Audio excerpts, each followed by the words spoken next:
Well, good evening there, intentional streamers. Welcome to another fantastic podcast with Jarvis What's up, everybody? and myself, Flip. Woohoo! uh, so this is our week 10 edition of intentional streaming, our podcast where we go over the Carney Masters Dynasty League. Be sure to hit the like, subscribe, and Hit that bell. alrighty, let's jump right into the news and notes. And quite possibly the biggest news ever to come out of this podcast, and maybe out of the NFL ever. Nick Mullins is the greatest quarterback of all time. That's what I'm hearing. It's just baffling. I mean, okay, so the guy can hit wide open wide receivers and Kittle, right? So he can throw to the wide open guys. Most backups in the NFL, they can't do that apparently. Well, honestly, I give him a lot of credit. I mean, no one knew who this kid was. Wasn't expected to play at all this year. Comes in, his first start was in a primetime matchup. Now, granted, it was kind of a not so exciting matchup, but he kept his composure and he played well. So, hats off to him. But really, how many passes did you go, wow, that guy's an NFL quarterback? Well, I mean, not really, but Okay. not very much, not very many. But I mean, he looked decent. I mean, See, I might be a little grumpy because I like CJ Beathard, and of course CJ Beathard's on my team, and Mullins is on your team. So that part. in the other league. Oh, other league. Oh, that's right. That's right.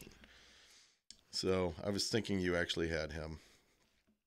The other interesting news is, well, and the thing with Mullins is he gets a cushy matchup against the terrible Giants. Yeah, because they're sticking with that hot hand there in San Fran, so they're gonna, and that they've announced that he will be the Week 10 starter against the Giants, which again, yeah, you're right, favorable matchup. Very favorable. So I wouldn't be surprised to see him get a third start after this week. Mm-hmm. We'll see though. Lions waived former Nebraska running back Amir Abdullah, and then Abdullah was snapped up on the waivers by the Vikings. It's a weird fit, but It is strange. Why the Lions waited this long to actually, get rid of Abdullah was just kind of baffling. But where does he fit in the Vikings? I honestly I do not know. They have their goal line vulture in Latavius Murray, and their primary back in Dalvin Cook. I mean, he's back and he looks healthy, so we'll see. Yeah, it's just an odd thing. We were talking earlier that Abdullah doesn't play special teams either. I don't believe. He might now. Who knows? I guess. There's been no other real quarterback or coaching changes, but when some of those shoes going to start dropping? This past week. Who's the next coach to get canned? Well, I think that just speaking from the heart here, in a team that I'm pretty heavily vested in, I think it very well could be Vance Joseph. I mean, the Week 10 bye is kind of prolonging that out and saving him for now. But he comes out and they lose Week 11. I think he's gone. That could easily happen. The unfortunate part with that is, was it really Vance Joseph that went out there begging for, 1-year wonder Case Keenum and let's get rid of our best cornerback in Talib? Yeah, I just don't think you can all pin that all on. Oh, you can't. It's starting. There's actually a lot of heat that's starting to kind of now starting to surface on John Elway as being the GM. So it's surprising to see that, but sometimes you got to set emotions aside and your emotional attachment to the beloved John Elway, and kind of put business first. Beloved. Yeah. The Des Bryant signs with the Saints. That immediately, hurts Traquan Smith's value, I would say. Maybe. I think Dez goes in there. He's probably the wide receiver 3 there. That's just my opinion. I think Traquan probably still stands there as the wide receiver 2. See, that I have a tough time. I mean, Cam Meredith hasn't done anything at all. Yeah, he's been still battling the knee from, he tore his ACL last year. And so he's still battling over that. It's going to be interesting to see what is his fantasy value. I don't think it's very high, but who knows? I mean, he's still a goal line threat. He could be. So as far as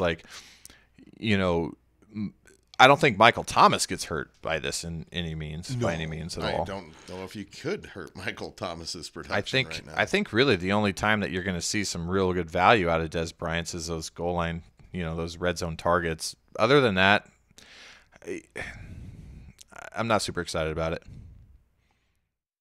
Not so much, but definitely a guy to keep on the back burner. And I don't know off the top of my head who has him, but I was thinking somebody had him on their taxi squad waiting for this. I think Gary does. Gary does. Yep. Yeah, that's a pretty savvy move right there. Mm-hmm. Especially in a pass happy offense like that. They don't use their tight end so much.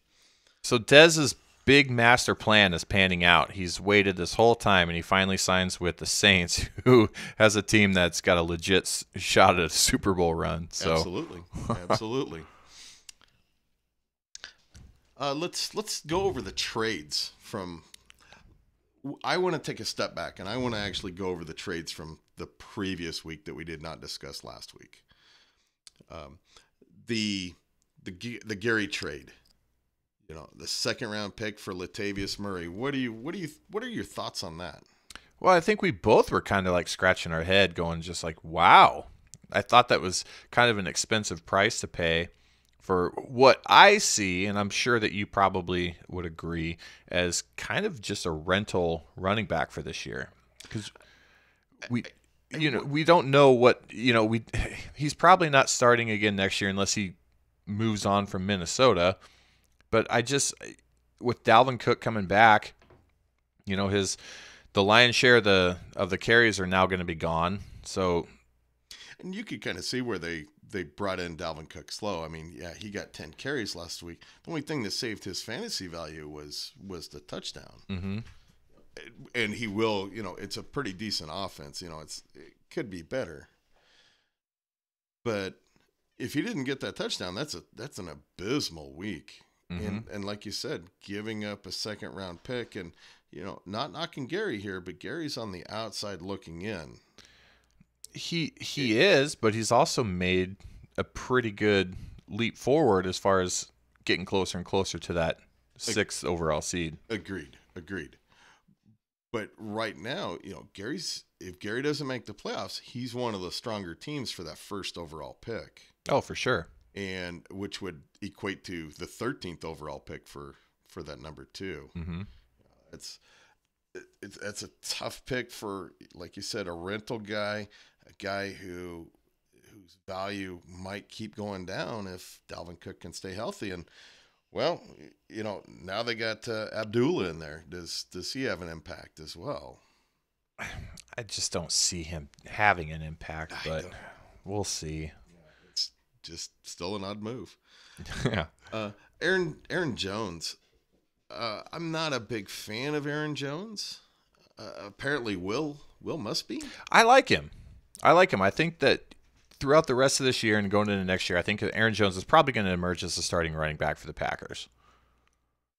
And so with this trade, I think it helps both of them out. I think it gives Will an opportunity to stash, an up-and-coming running back, and for Kroll being able to throw a guaranteed starting quarterback on his taxi squad and picking up that guy's brutal though. Yeah, but he's also got a brutal bad. team. Yeah.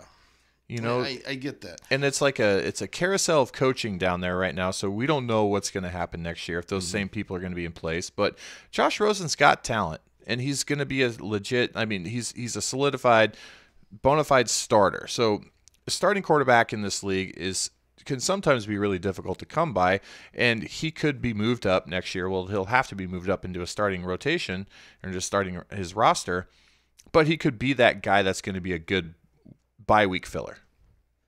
So apparently, I think you like Rosen way more than I do. Right now, I would probably take Osweiler over Rosen. You know, I definitely would not do that. But no, I don't like I don't like Rosen. Like, you know, I'm not a super big fan of him. But what I'm saying is that he's a starting quarterback in the NFL, and if you can go out and get two like awesome starting quarterbacks, having that third there as a bye week filler can come in handy sometimes. And I think actually Kroll ran into an issue this year with bye week issues, with Breeze being on bye and then Deshaun Watson being questionable, you know, to even play. So he didn't have anybody there. So having that third option is okay. I'll get behind you on the third option there. I'll go with that.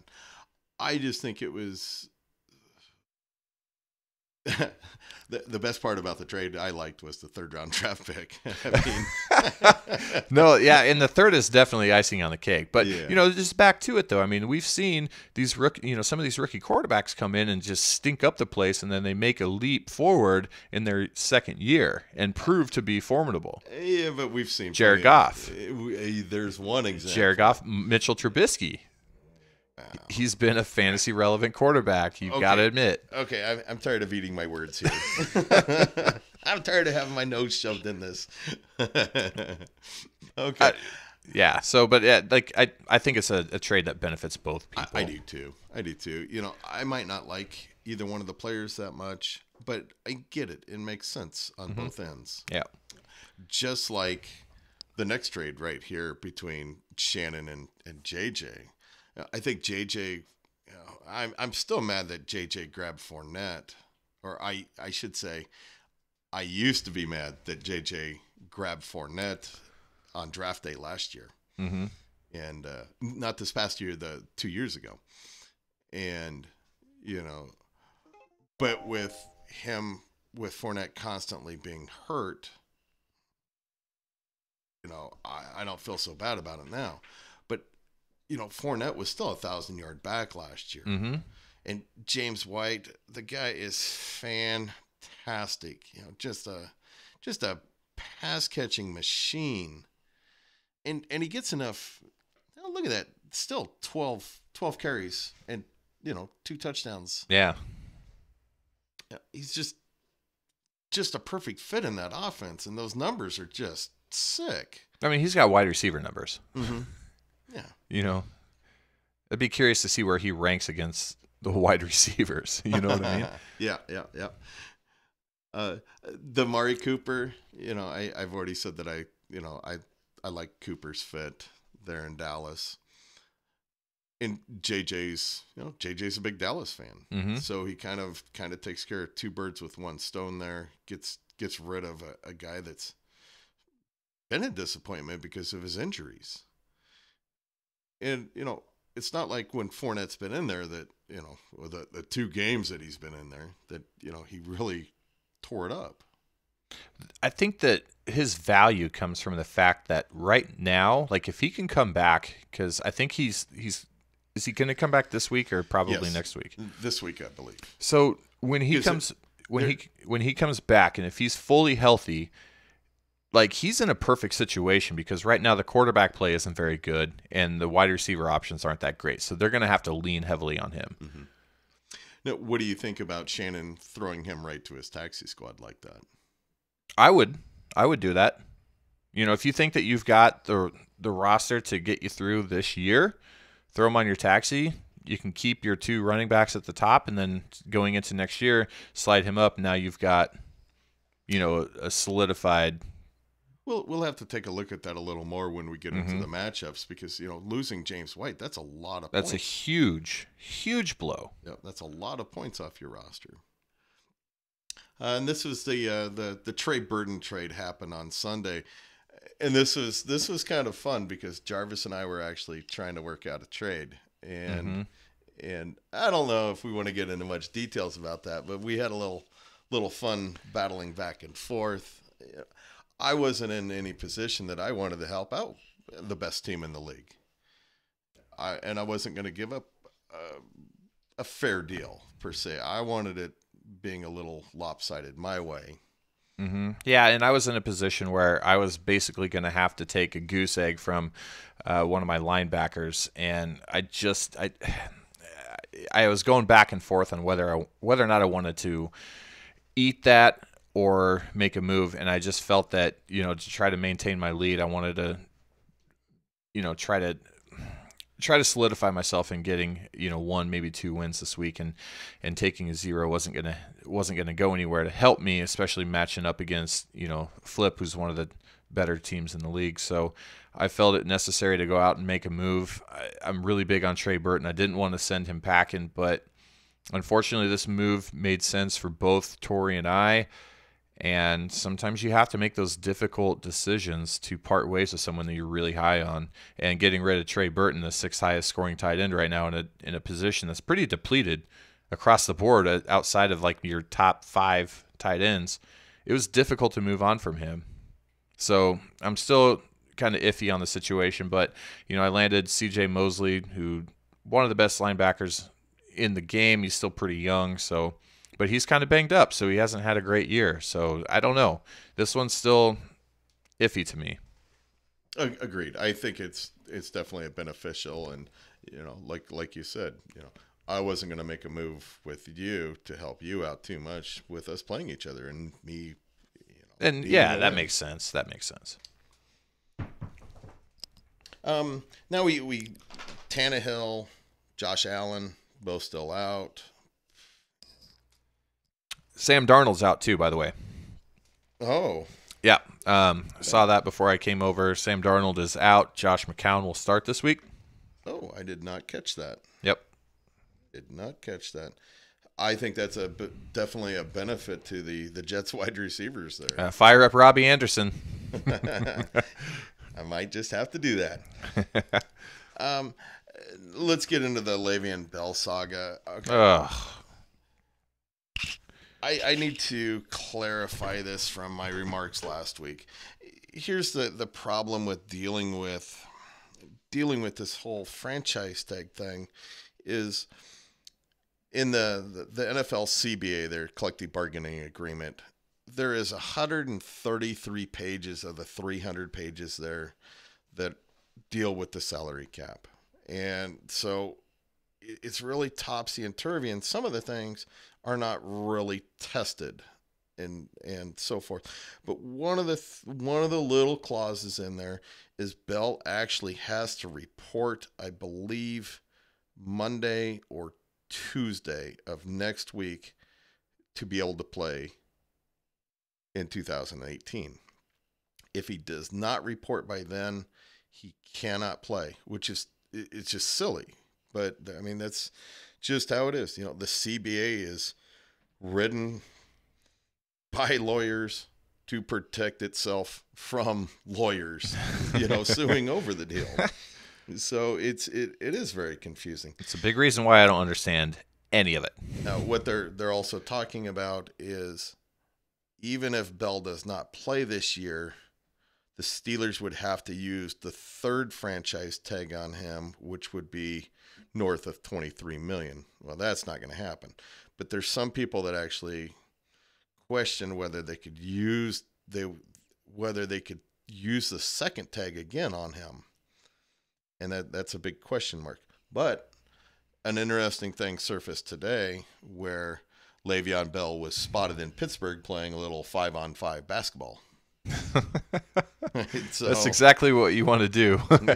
Is play a sport that can hurt you. Like you can twist a knee, ankle, whatever. So, what's he in town for? Is he going to sign this week? Is he going to sign next week? Is he putting his house on the market? That's what a lot of Steeler fans are talking about. Is he in town just to put his house up for sale? This whole situation is just growing tiresome. And I'm a Big Bell fan. I still am a Big Bell fan. I get it. This is about money, and it's about wanting to be a free agent. Do you think this is handled poorly by him and his agent? I think this is handled poorly by everybody involved. You know, the Steelers don't do contracts like 30 other NFL teams do. They don't guarantee a second year of a contract unless your name is Big Ben. So it really, when you see every superstar in the league getting, even when you see crappy players getting, Devontae Freeman getting $22 million guaranteed, and you're getting less than that, that's got to frustrate you. In Devontae Freeman's contract, he was guaranteed for injury for 3 years out of his 5-year contract. Well, that's big for a running back. Bell doesn't even get 1 year. I mean, he gets his 1 year and that's it. So I hate the way the Steelers do contracts. I think Bell has got really butthurt over the Pittsburgh media and the fans lashing out at him. And I think he's mad. I think he's upset. Clearly, he doesn't care about the money. He's given up $855,000 a week. Mm-hmm. He's given up, I believe, $900,000 already. So I don't know.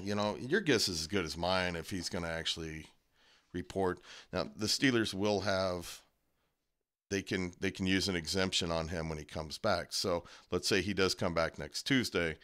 Steelers can say, well, we're going to roll with the hot hand with James Conner, and you're going to sit for 2 more weeks, and we're not going to pay you, $1.7 million, because we don't really care if you're here or not. And, a crazy thing, what they could do is they could, turn around and rescind the tag, and that would just, that would get all crazy there too. So, let's head right into waivers ran. All right. Let's check them out. See what happened. See if I can find the waivers then. Should be interesting this week. Mike Davis. Wow, that's a lot of money. I like Mike Davis. He's definitely. I wish they would put links in here, but I like the pickup. He's been getting more and more touches with Seattle. That's a lot of money, but I think Luke's got it, to put in there. The Cincinnati Bengals, definitely a pretty solid defense. Didn't break the bank. Who are they playing this week? The Bengals, are they on a bye? They are, aren't they? I want to say, I could find that out real quick.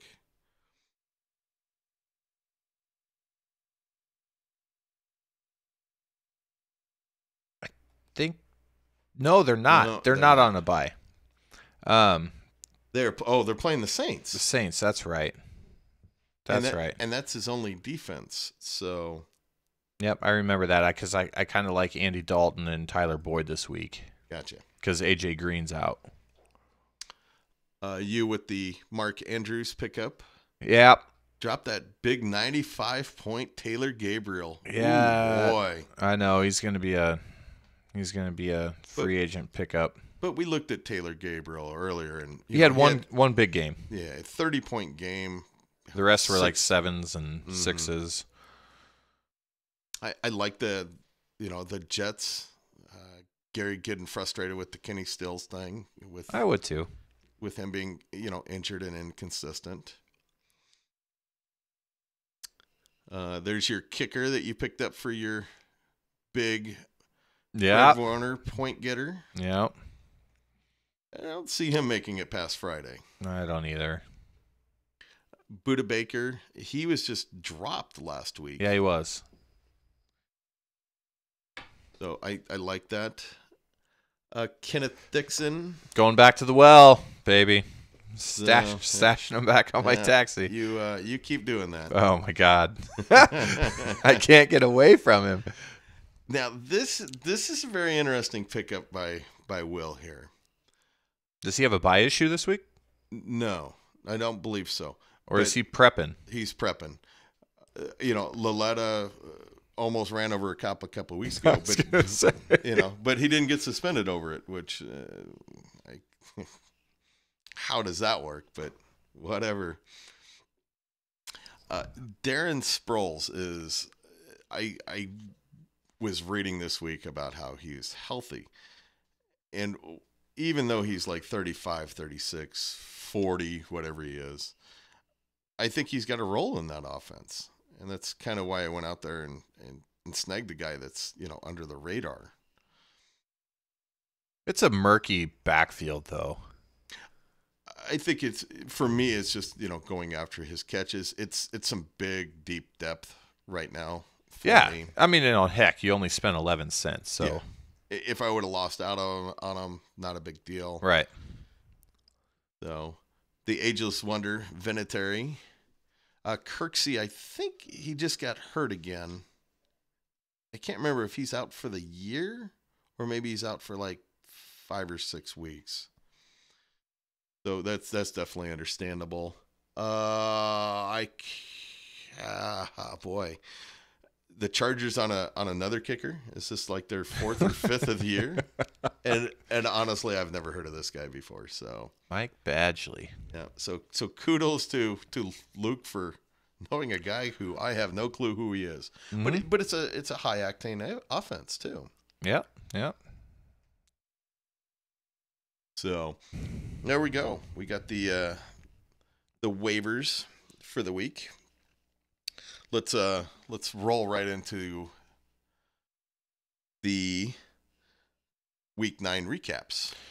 Yeah, so week 9 in the books, like there wasn't a lot of close games, like at all. There wasn't really a close game. That was so disappointing. I know, and it looked like there was going to be some competitive matches. It didn't end up turning out that way, but there was a lot of parity that happened this week, So one thing that stood out to me was the fact that the Division I group with Kroll, Flip, Mike, and Gary, all 4 of those teams went 2-0 this week. So that's crazy. I don't think that's happened yet, but I'm going to give a shout out there to my division mates for beating up on the rest of the league. Yeah, you kind of took it to everybody this week. Not only was your division all undefeated this week, but hey, guess what? Luke, my man, 2-0 this week. Look at that. Yeah. Woo. Luke, you win one more, and that's a winning streak, right? Well, he's just won 2 in a row. That's a winning streak, isn't it? Well, if you reference Coach Lou off of Major League, he says you win 1, you win 2, that's 2 in a row, and you win 1 more. That's called a winning streak. So, gotcha. Coach Lou Brown. But anyway, yeah. So we had 5 teams go 2-0. Like I mentioned, all 4, 4 of those 5 were in Division I. So again, tip of the hat to you guys for beating up on everybody else. Then we had 2 guys go 1-1 this week. It was myself and Will. And then the Goosers were Shannon, JJ, Stefan, Tori, and Darky. Again, referencing back the fact that we really didn't have very many close games at all this week. There was one game within about 15 points, and that was between Flip and I. Flip had 191.22. I had 176.11. So separation of 15.11 points there. Other than that, most of them were just kind of blowouts. We had some notable blowouts, so I kind of wanted to talk about real fast. We had Mike versus Tori. There was a 65.45 point spread there between those two. Kroll and Darky, there was a 66.7.6 point spread there. Gary versus Stefan, a 67.6 point spread. And then Kroll versus JJ, a whopping Kroll beat JJ by 79.42 points. Just crazy. Again, in a week that was shaping up to be pretty competitive and close, just kind of turned out to be a bit of a dud when it comes to it really was a dud. The thing that's kind of frustrating when you look at this is 5 2-0 teams, but 5 0-2 teams. Where's the the 1-1s? And we got the 2 division winners that went 1-1 there. Stefan really took it on the nose on his worst bye week. He was in contention for the low point of the year. Yes, but he had enough depth, but he had circled this week on his calendar. Yeah, and said I'm going to take a double loss here. And he's got enough wins built up to where he can kind of absorb that a little bit. Mm-hmm. So it's like, okay, well, let's just chalk that one up and we're going to move on to next week. So, but Shannon and Tori taking those losses, that just hurts. Tori just can't get any traction right now. Yeah. This week, Kroll walked away with high point honors at 213.71. And again, Stefan flirting with that low point for the year at 112.4. So still no change in the high point for the year. That was me back in week 8 with 249.21, and then low is still Darky at in week 1 with 110.67. It's just crazy. One thing I want to point out here is and Jarvis and I were talking about this earlier. There's only been 4 teams with a high point for the year. That's pretty crazy. And between Kroll and I, just our division, we have 5 out of the or 6 out of the 9 weeks. But I mean, there's been plenty of teams. Look at Stefan throwing up that 218. Just a point back. Mm-hmm. But he still does not have a high point for the year. He does have that massive low point though. Yeah, and you got Tori there who hasn't gotten low point at all this year. No, not a single low point across there, and not a single high point across there either. Mm-hmm. Just been pretty. Okay, I'll score between 136 and one. Hey, he put up that 190, but mm-hmm. So I found that pretty interesting. Very much so. Yeah.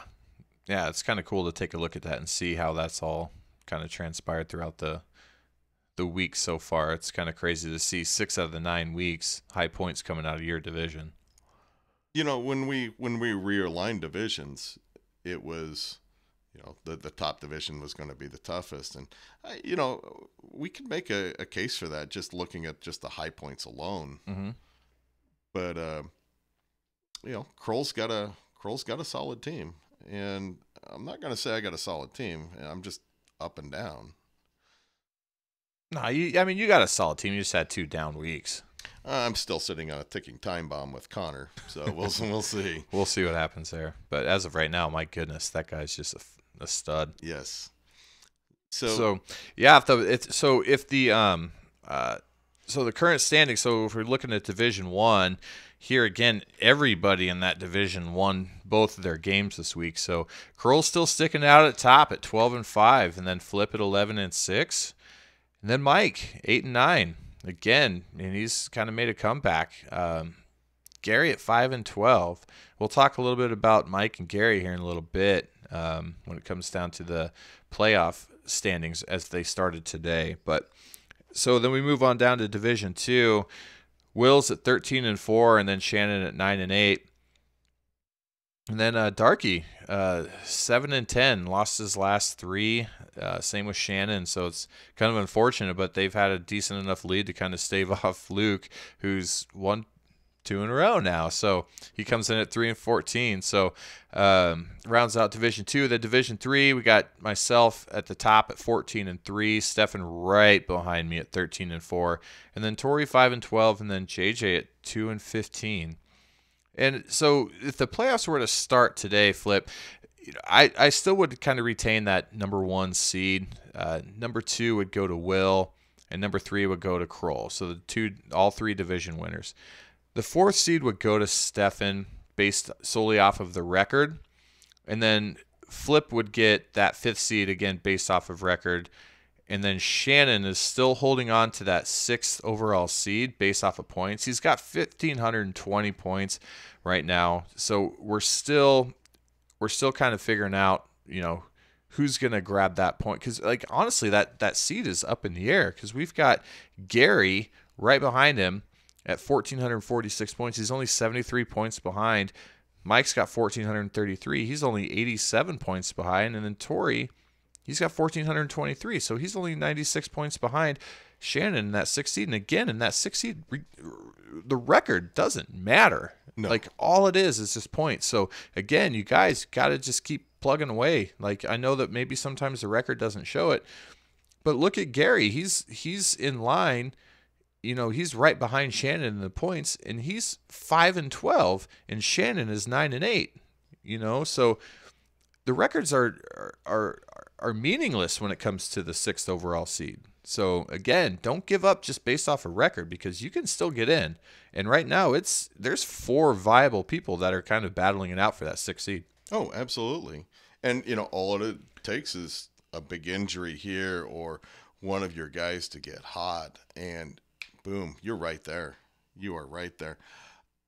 I'd kind of like to break this down just a little bit more. With me sitting at 11-6, only 1 game out behind Kroll. But you know, Kroll's only 1 game behind Will, and only 2 games behind you. You know, I'm still just 2 games behind Stefan, but I passed Stefan this week in points. Mm-hmm. So I mean, it's really fluid right now. I still say that you're the team that beat at the top, but you know, you got 2 teams right behind you, and you're actually behind Will in I've points. got 3 teams right there. Yeah. So, like, you know, so if I were to go over, like if I were to go 0-2 this week and those top teams would win, I'm easily going from the number 1 overall seed to 4, maybe 5. Exactly. And you know, like you said, with the 6th seed getting in on the points, and I think that's definitely in contention. You know, Tori and Mike, they got to start scoring though. You know, we still have a few weeks left. What do we have? We have 4 weeks left, 10, 11, 12, 13. Yep. So we still have 4 weeks. You know, so we have 8 games just waiting there. So, you know, and Shannon's, you know, 9-6. That's only 4 games up on Corn Ranch there. Only 1 game up on Mike. So oops, I'm sorry. I'm doing that wrong because that's still the 6th seed, isn't it? Yeah. Okay. But like, you know, like me, I'm not out of the woods. You know, Shannon's only 2 games behind me for that 5th seed. And yeah, he's 4 games behind Stefan there and Will, and you know, 3 behind, you know, Kroll. You know, it's going to come down to division winners, of course, but I think the playoffs are really up in the air. We have whittled a few teams away.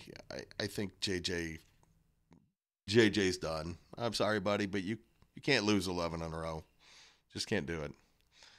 You know, Luke, I hate that penalty that Luke had early in the season that cost him 3 wins and cost him maybe 100 points on top of that.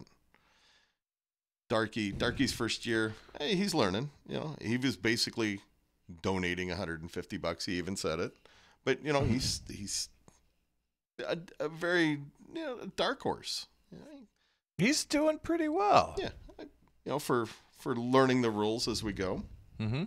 for not reading the bylaws. The bylaws. So the other thing that we need to go over is the 3-year totals. Now, one thing I did look up, and I had to clarify this. This does go through week 16. And Oh, it does. It does. So this has really turned into a 2-man race. The next 2 was Tori and Mike, and they've really fallen back. Jarvis is up there for the last 2 years, but that first year just really it killed me. Really killed him. So right now we're sitting at 7102 .13 for me.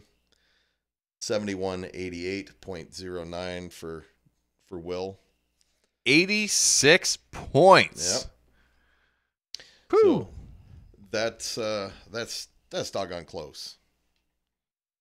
My goodness, and in the right matchup, that could be made up quickly. And you know, there's a lot of weeks left, so that's gonna be some fun trash talking between Will and I as usual. Mm-hmm. So we'll see how that's gonna really pan out. I think he's got a better team, so the only thing I can hope for is injuries there. Oh. Yeah, Ouch. Yeah. So yeah, I went there. I admit it. Yeah. I own that. So let's hop into our supers and poopers. Supers and poopers, our favorite segment. So my super, I'm cheating, by the way, because I saw that you were cheating a little bit. I'm not having one. I'm actually having two supers this week. Yeah, but they're both defenses. The first one I want to talk about is the Bears defense, like I had touted last week, as my start of the week.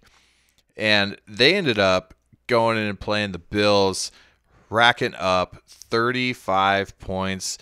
They had 3 picks, 1 fumble recovery, 4 sacks, 2 touchdowns, only allowed 9 points on their way to a 35-point game.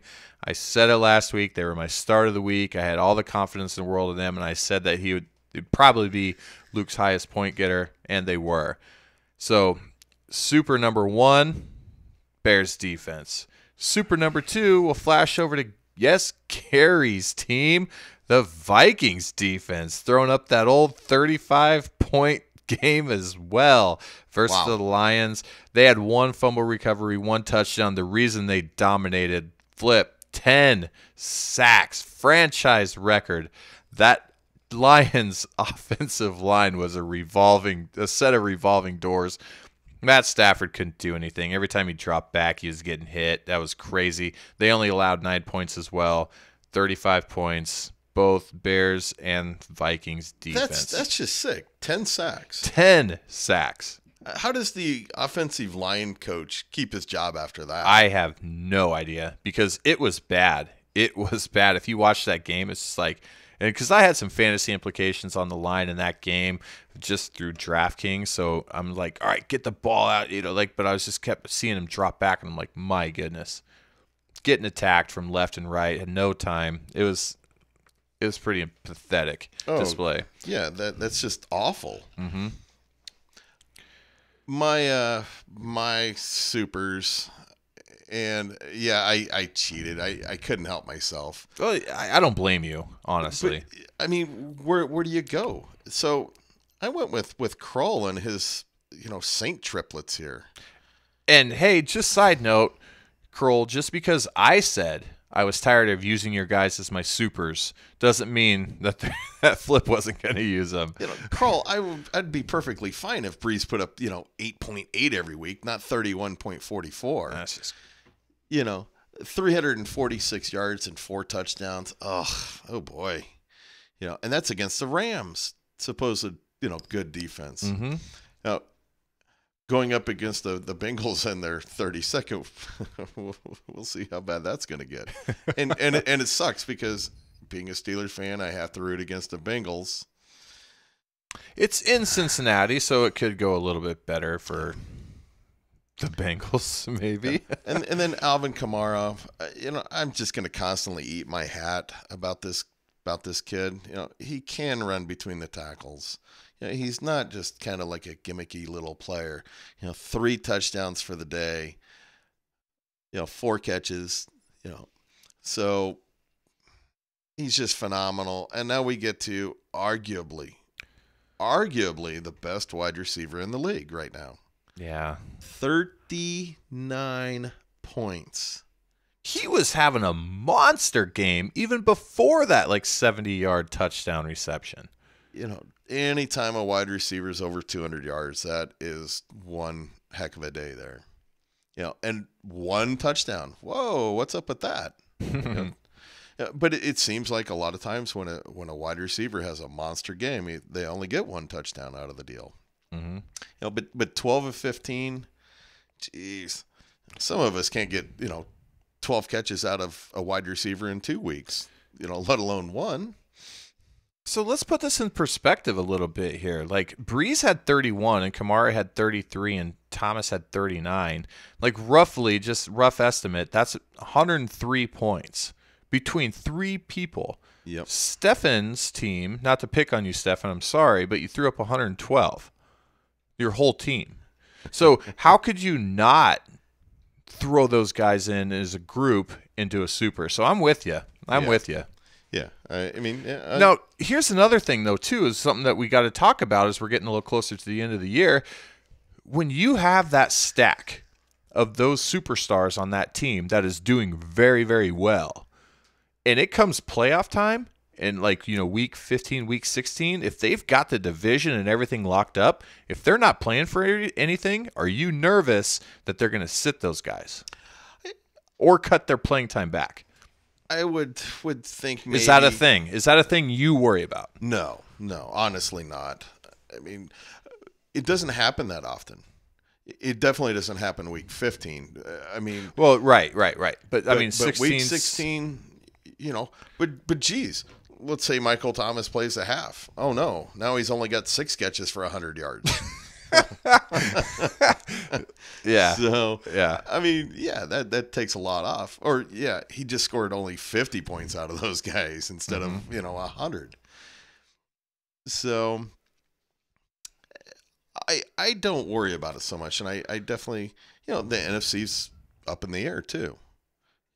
So will they have everything locked up come week 16? Before week 16, probably not. So, your pooper for the week? Oh, my pooper. Big pooper. So, since we didn't have any real close matchups at all this week, and there wasn't any one person that completely let a team down, which led to a loss, I just went through and I picked out who I thought stunk it up the most, and you're going to have to go to Stefan's team for this one, unfortunately. Well, he had many players you could probably use, but I about did the trifecta on this one too, but I decided not to. But I'm going Derek Carr as my pooper this week. The reason is, dude was 16 of 21 for 171 yards, 0 touchdowns, got sacked 6 times in that game. Mostly due to poor decisions, holding on the ball too long, stepping up into the pocket. He didn't look like he was there. And it was unfortunate because it was here you got a guy who's making I don't know how many millions per year, and you're facing off against a rookie unknown quarterback who wasn't supposed to play at all this year, probably making $20,000 a year. That's a bit of a hyperbole, I know, but he got outshined by Nick Mullins in that game. He was so bad, Flip, that he got replaced in the 4th quarter. They just let A.J. McCarron go out there and play. And you got to remember A.J. McCarron showed in Buffalo that they didn't even want him there. So yeah, this is a bad team and a bad offense, and it just doesn't. It didn't help getting rid of your number 1 wide receiver either. No, they got rid of their number 1 pass rusher. They got rid of their number 1 wide receiver. Yeah, and they purged other guys off that team. It's obvious that Gruden is in full rebuild mode here. Correct. And, Gruden's sitting on a 10-year contract. He's going nowhere anytime soon. So there's a website. There's a website out there. It's like the Gruden countdown. It's like, okay, we've got 9 years and 45 days and however hours and minutes or something like that until he's gone. They're already fed up with it. But, man, what a pooper of a game. That's hilarious. And your pooper? My pooper goes to Will and Mike Evans. I'll go back and I'll beg on the whole, let's go back to Fitzmagic. But when you have a top flight, arguably a top 3 to 5 wide receiver, and you throw him the ball 10 times, and he gets 1 catch, mm-hmm. do you really You're not going to really blame that on Mike Evans. No, because that's indicative. If you got 10 targets in one catch, that's pretty indicative of the fact that those weren't probably quality targets. No. This one really hurt me too because I had him in almost every one of my DraftKings lineups because I was in love with the matchup. Yeah. And everything in this matchup screamed Mike Evans was going to have a monster game. I lost some money in those lineups, and it was big reason Mike Evans throwing up a 2.6 game. That's just awful. And Will and I were talking last Thursday night, and so he was crying that I always pick on him. So in this podcast? We were. Apparently, I pick on Will too much during the podcast, so he was crying in his beer that I was picking on him too much. That's because he's got one of the best teams. Yeah, and so I'll say, yeah, this couldn't happen to a better guy. Now you can cry, Will. So let's roll into the Week 10 preview. Hopefully people got in their lineups a little more than kind of what I caught today. Just looking at it, there's a lot of close matchups again. A couple of big blowouts. We'll see. Can Stefan really outscore somebody by 47 after last week? Yeah, probably. Mm-hmm. So. I'm nervous this week. Did you see who I'm going up against? I don't really pay attention to you. Yeah, I'm going up against Will and Kroll. Yes. Oh, mayonnaise. I better get my stuff together. Woo! I mean, there's big matchups all the way up and down the board, between the division leaders, the second place guys. And Will doesn't have it easy either. I mean, myself and going up against you, this is going to be this, and we're still in the middle of Bipocalypse. So how you manage your team is going to go a long way to see what happens this week.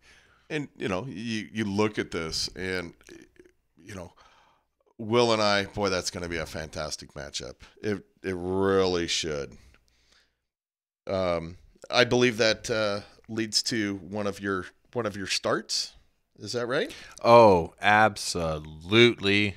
Chalk it up. Start of the week, Kareem Hunt.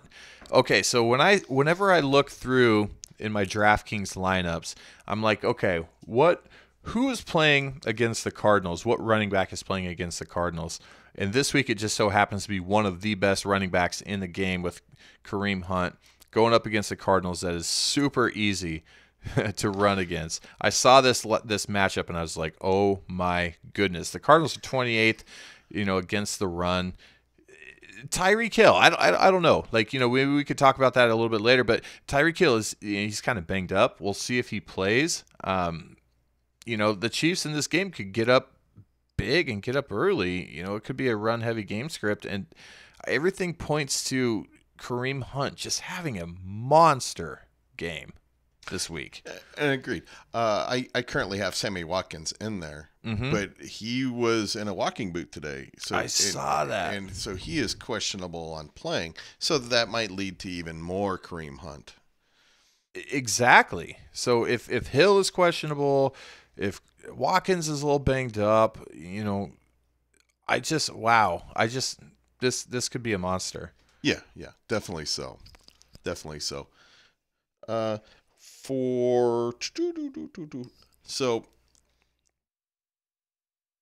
Corn Ranch against me. This is a close matchup with Torrey, and this would be a big win for Torrey if he can.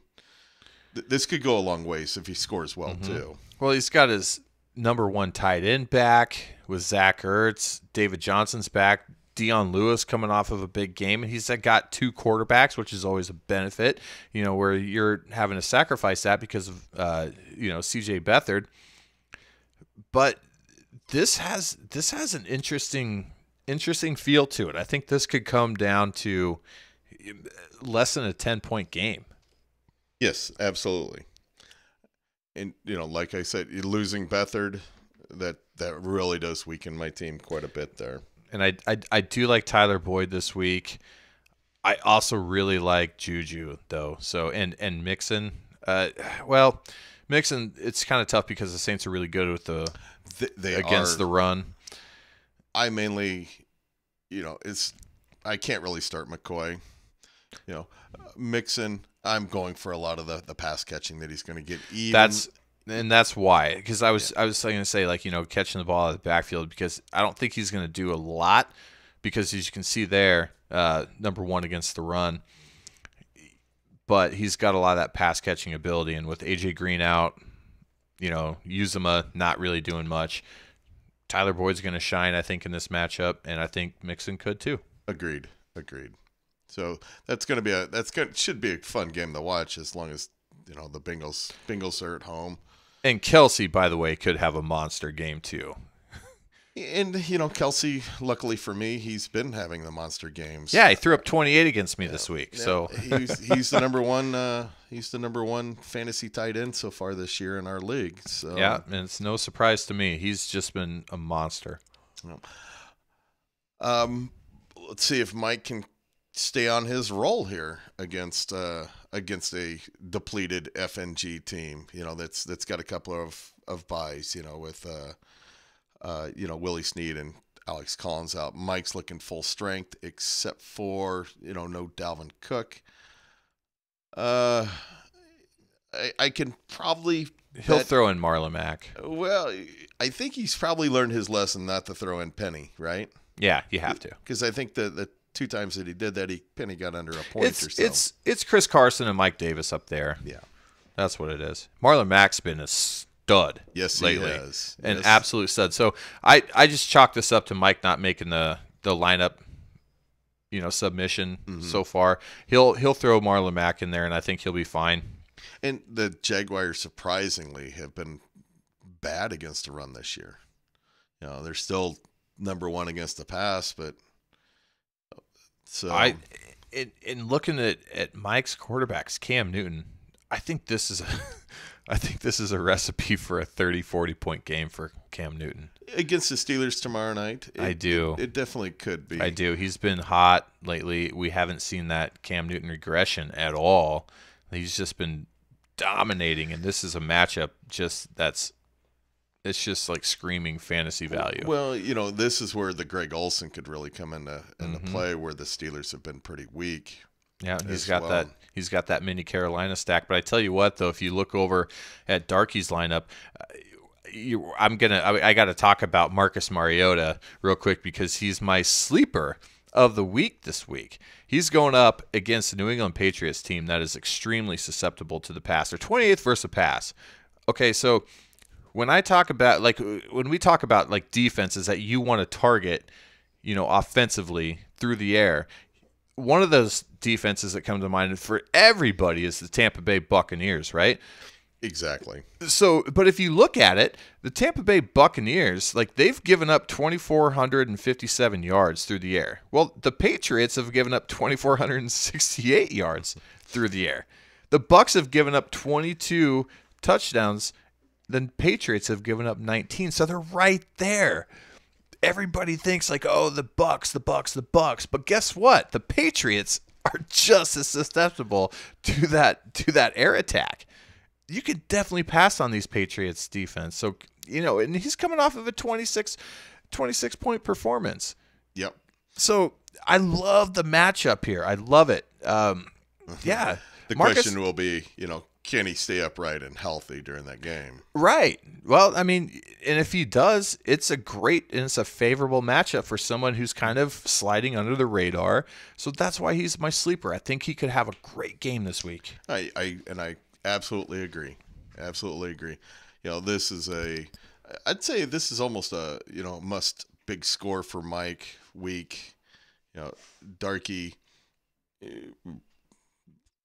really looking at the outside, but must win for Mike. Absolutely. Must at least score big. And if you look at there, real fast with Darky, look at that third wide receiver he's got to start.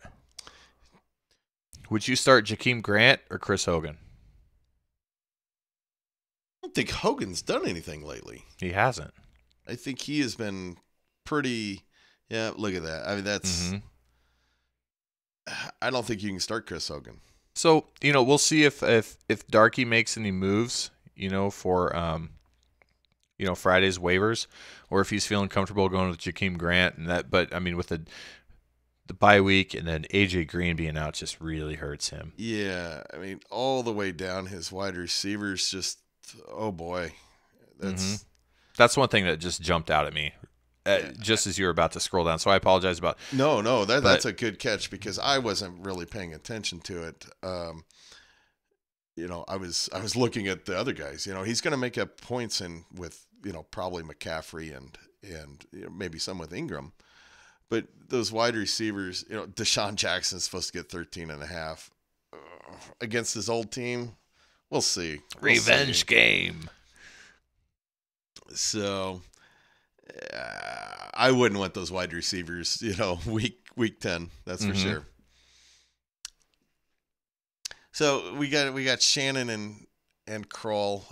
This is a pretty big game for Shannon. I would say on needing to, not only score some good points, but possibly get a big win against one of the better teams with.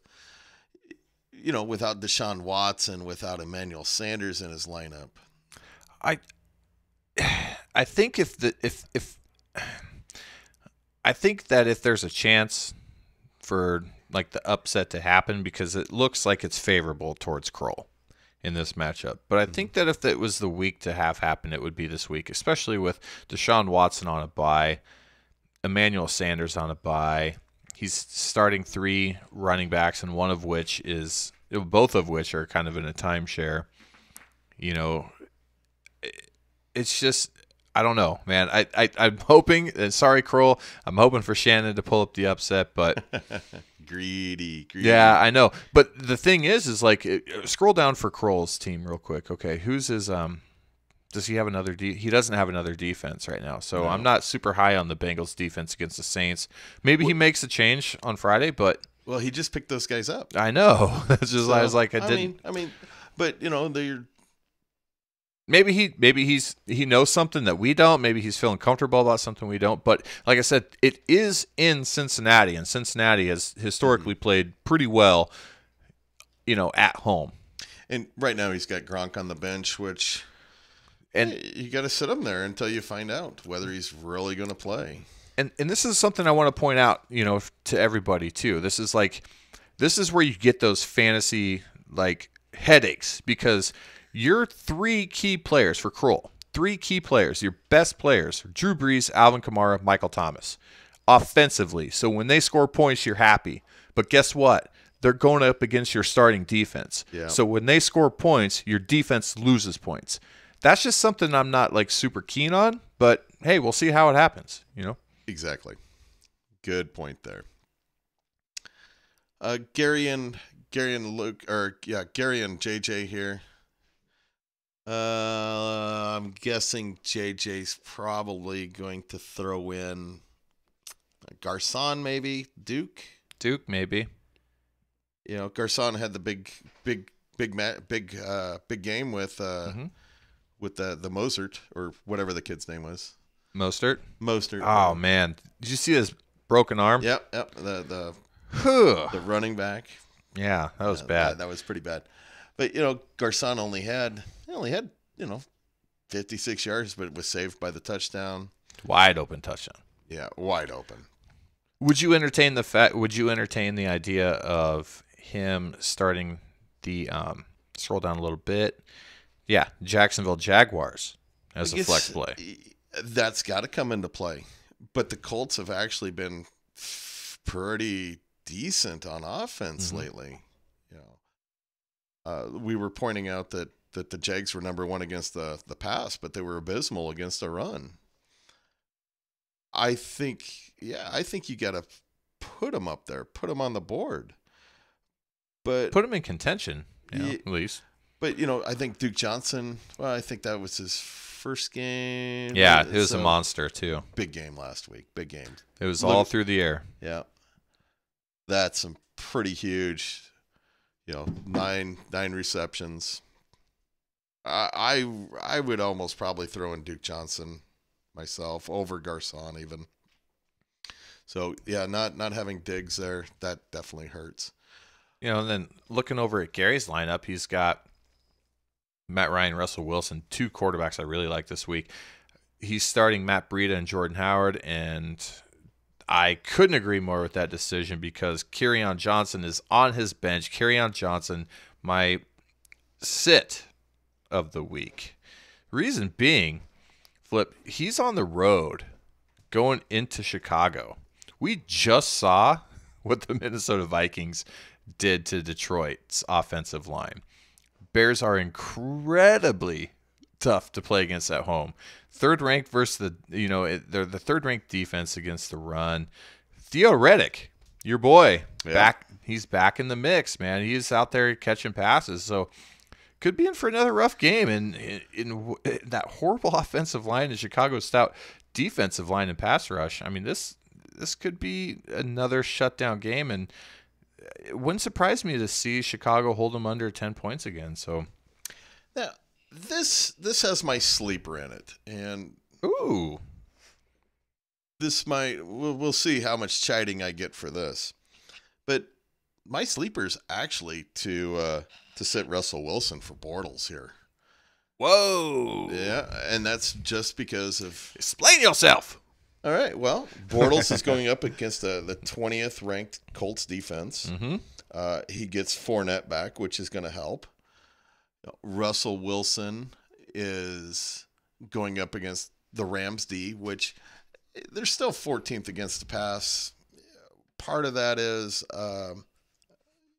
they're missing... they're missing Talib, and Marcus Peters is just terrible on the other side. But, Russell Wilson, not exactly tearing it up.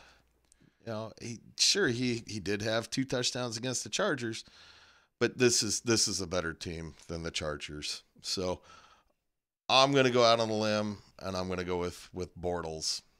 Wow, that's risky, but I see where you're coming from, and it does make an awful lot of sense. I just think with Fournette back, I think that offense is going to churn more.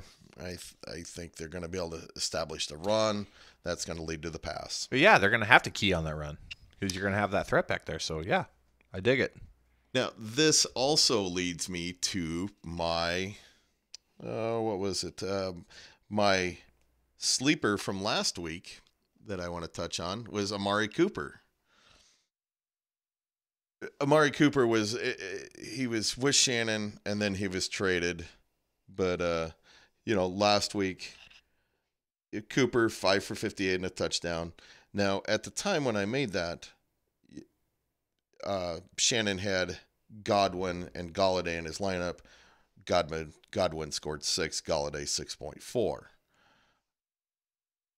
So it was my sleeper last week with Cooper, and I like Cooper going forward still.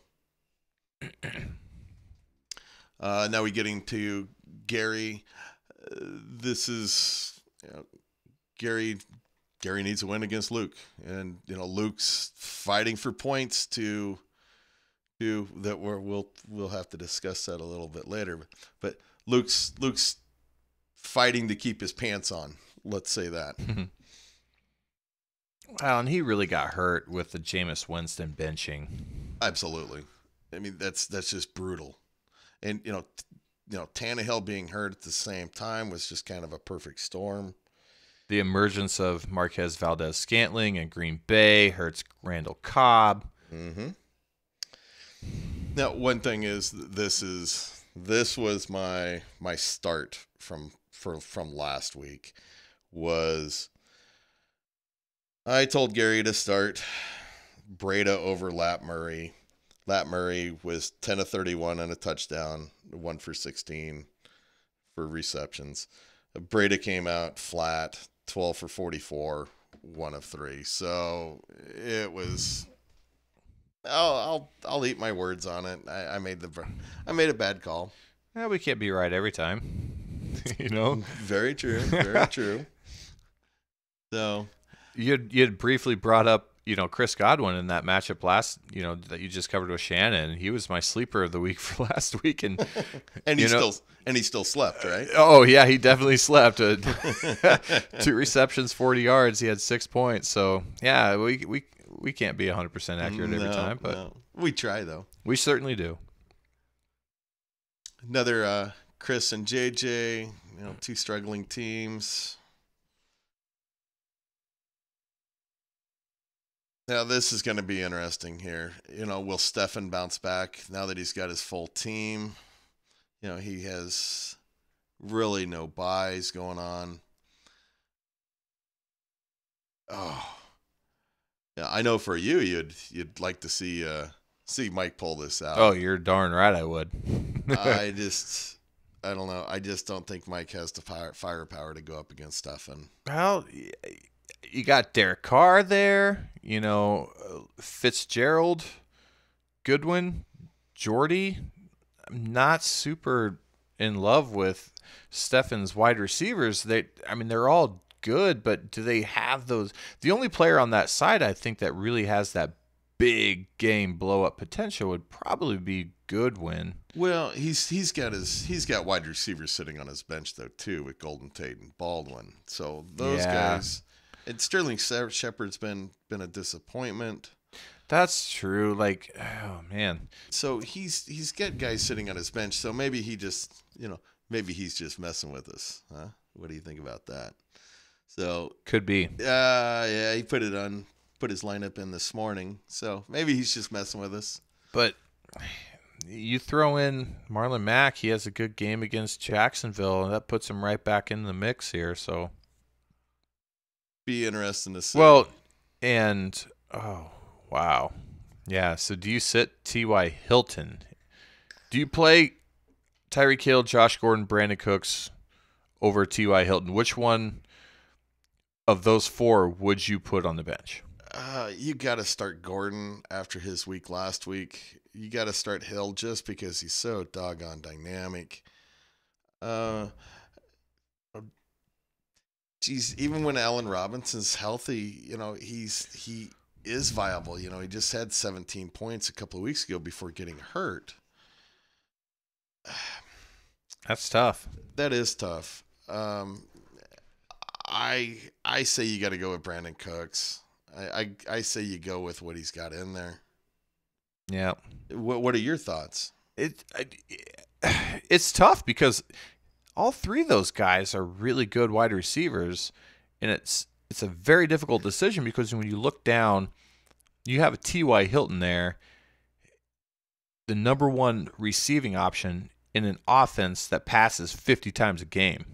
But you're going up against the number 1 pass defense in the league. That's probably a big deciding factor. And that's what's tough because when I see T.Y. Hilton on the bench, I'm like, oh my gosh, are you crazy? But then when I look at the roster that he's got in the lineup he's submitting and the matchup that T.Y. Hilton has, it makes sense. But it's tough. You know what I mean? It's tough to be like, yep, I'm going to sit T.Y. Hilton. I'm going to be good with it. But now that I think about it, I think they've already ruled A.J. Boya out, the corner for the Jags. I believe I read that today. Oh, really?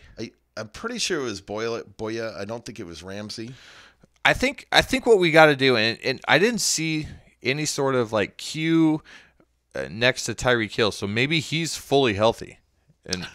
And I was going to say maybe we monitor that, but I was not aware that Tyreek was dinged up enough to, maybe miss some practice time. Yeah, and maybe that was earlier in the week. It's been kind of a couple chaotic couple days for me. But last time I checked, I thought there was he had some issue with the hammy or something. I don't remember.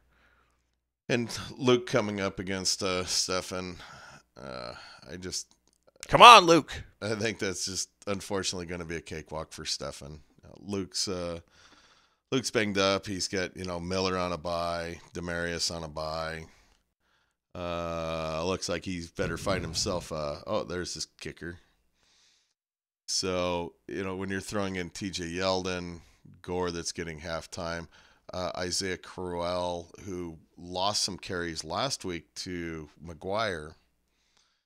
since McGuire just came off of the PUP list. I just think his team's pretty deflated right now. Do you go Ben Watson or Evan Ingram?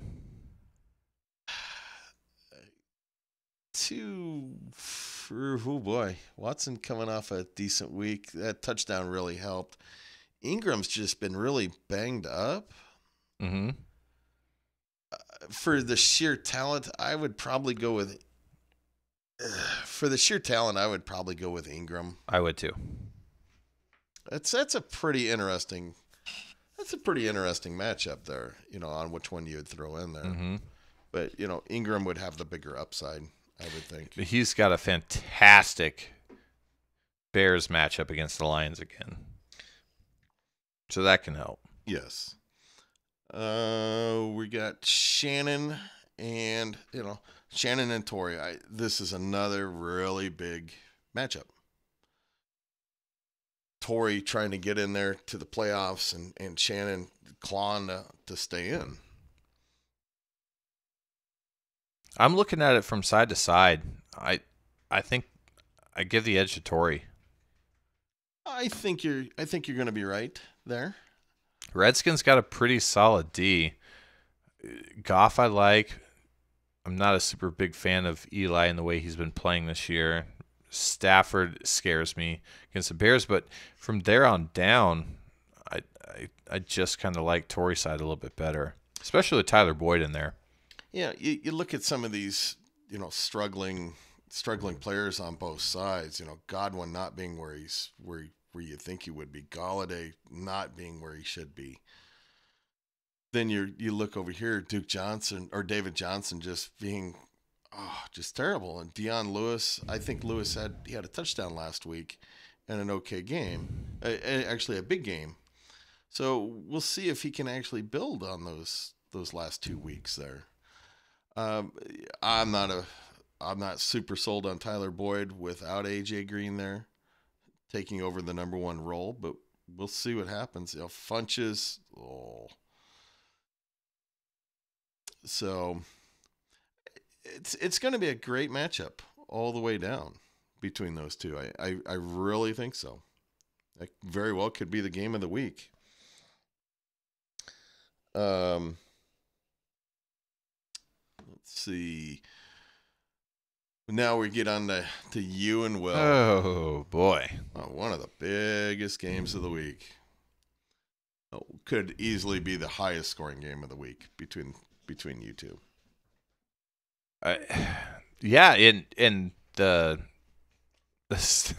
projections are showing me down by 14 on this one. So, well, and that's part of it is because I haven't adjusted my lineup and put a kicker in though too. But not that he's gonna be projected. Well, he's projected to score 9.8, but yeah, this will be a fun one. Nail biter. I'll be nervous as hell watching it, but this will be fun. And it's showing you got a lot of guys on bye week, but you really don't have anybody on bye week. Maybe Cousins, but that's probably not a downgrade at all from Cousins being out to Trubinsky playing against the Lions. Will's without Thielen.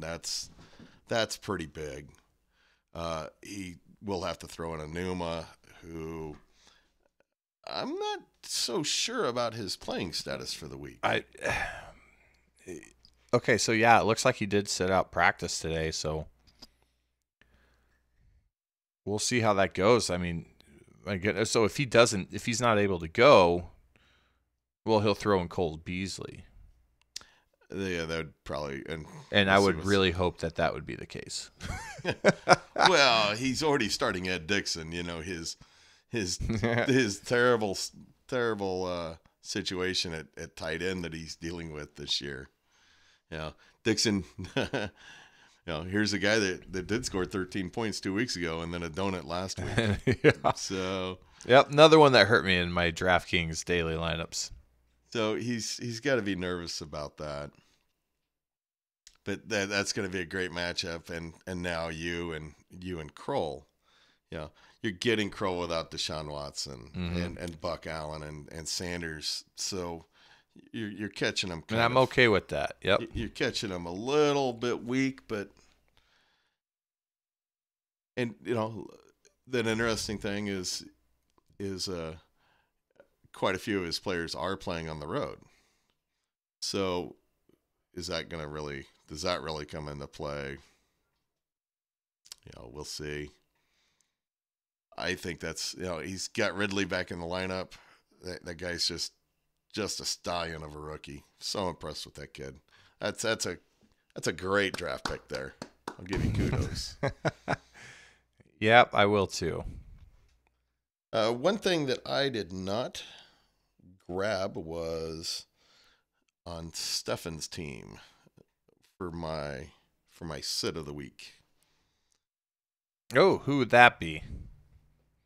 This is actually kind of an interesting. I'll probably catch some grief about this.